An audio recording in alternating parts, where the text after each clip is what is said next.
आज हम आपको सुनाएंगे मोटू और पतू की कहानी। एक गांव में दो दोस्त रहते थे।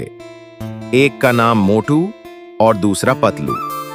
मोटू बहुत मोटा था, इतना कि वह चलते समय हाँफता रहता, और पतलू इतना पतला था कि वह हवा में भी उड़ जाए। दोनों बहुत अच्छे दोस्त थे, लेकिन लोग अक्सर उनका मजाक उड़ाते थे।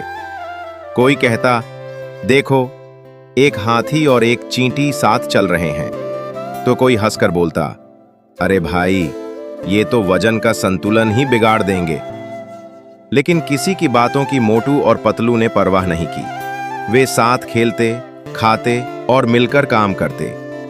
एक दिन गांव के पास के जंगल में आग लग गई। सभी लोग डरकर भागने लगे, लेकिन एक छोटा बच्चा जंगल में फंस गया। कोई भी जंगल में जाने की हिम्मत नहीं कर रहा था, लेकिन मोटू और पतलू बिना सोचे दौड़ पड़े। चूंकि पतलू हल्का था, वह जल्दी से झाड़ियों के बीच से निकलकर बच्चे तक पहुंच गया।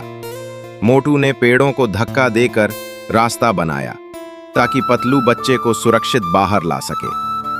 अंत में बच्चा सुरक्षित बाहर आ गया। ग्रामीण हैरान रह गए और साथ ही शर्मिंदा भी हुए कि जिन दो लोगों का वे मजाक उड़ाते थे, वही आज के असली हीरो बन गए। उस दिन से गांव वालों ने समझा कि किसी की बहादुरी, हिम्मत और दिल की कद्र उसके शरीर, रूप या ऊंचाई से नहीं की जा सकती।